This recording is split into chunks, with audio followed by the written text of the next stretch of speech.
How you doing, everyone?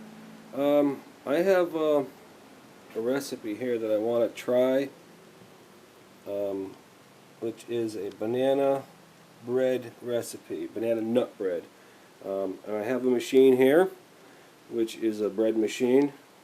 As you can see, it is a 1.5 pound machine. It's made by Well Built. My ripe bananas, as you can see, they are pretty ripe. This is not a boxed process. It's all raw ingredients. I have my all-purpose flour. I have baking soda. I have double action baking powder. I also have an egg substitute that I like to use. I have some granulated sugar. And last but not least, I have some shelled walnuts that I'm going to use. So I'll be right back when I start putting the ingredients in. Okay, I'm putting in 2 cups of all-purpose white flour into this as ingredients. Cup 1 and cup 2. I like to level it off best I can without making a big mess. That's cup 2. Right into the hopper. Alright, what we have here is 1 teaspoon of baking powder. Alright, right around a half a teaspoon of baking soda. I don't know where my actual measuring spoons are, so I'm just using a regular teaspoon. Alright, I'm putting in 3/4 cup of granulated sugar. That's 3/4 of a cup. This actually calls for 3 tablespoons of vegetable oil. But I don't have vegetable oil, I have pure canola oil, so I'm going to go ahead and put that in. Alright, this is my 3rd tablespoon. I didn't show the other 2, but this is the 3rd one I put in. And let's just see what it looks like. It's just a bunch of mixed in there right now. See that?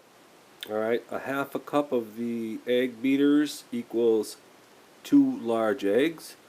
Pour that in. And last but not least, I need to put 2 bananas, peeled and halved.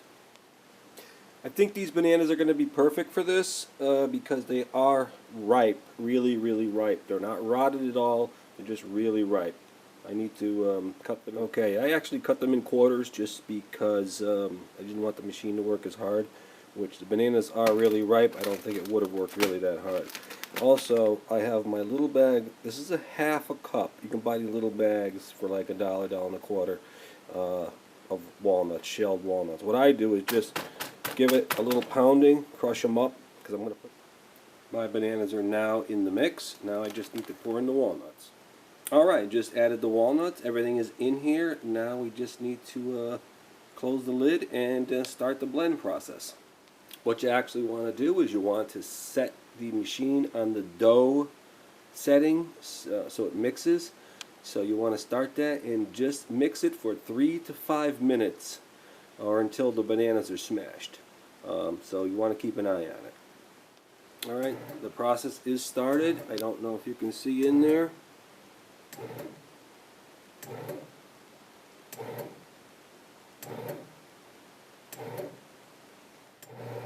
Alright, as you can see, the process is well underway. That's like 2 minutes. It stops and goes, it blends it up nice. So we're looking good. We'll be back in a second. Alright, everything is in there, well blended, and I just switched my machine over to a bake state.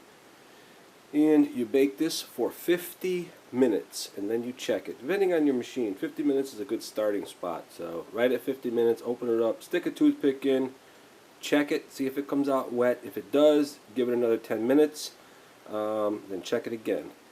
Once it's done, you want to shut your machine off, pull the pan out, put it on a nice surface, a hard surface like the stove. Let it sit for 10 minutes. Do not try to take the bread out. You want it to cool for 10 minutes. It'll harden just enough, then you can flip it over and take it out. Then you have beautiful banana nut homemade bread. Okay, we're right around the halfway mark. As you can see in the little window, the loaf is baking. And oh boy, does it smell good. Love the smell of fresh baked anything, especially bread. But this is a banana bread, so it's got that really good aroma. Oh yeah, look at this. Oh, there's the beeps every 5 minutes, or every 2 minutes or something like that, to let you know to get this loaf out of here. It looks fantastic. It smells fantastic. And I'm going to pull the pan out and put it on this rack that I have here for about 10-15 minutes before I decide to pull the loaf out of the pan. So let me go ahead and pull this loaf out, and there it goes.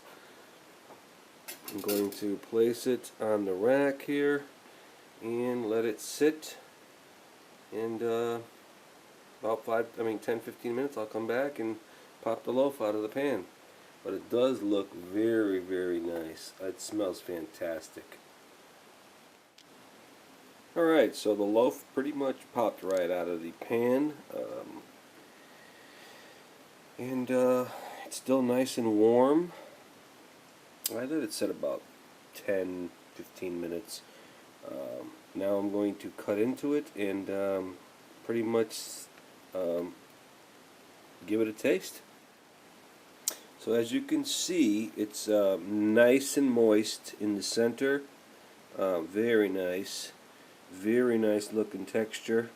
The nuts are all through it. It's still a little bit too warm. I like my banana nut bread on a little cooler side. I cut into it, it cuts well, but I think I'm going to give it another 10-15 minutes to cool, and then I'm going to go for it. But that's it. I'll post the ingredients in the comments below, and hope you enjoy the recipe. Tell me what you think. Thank you.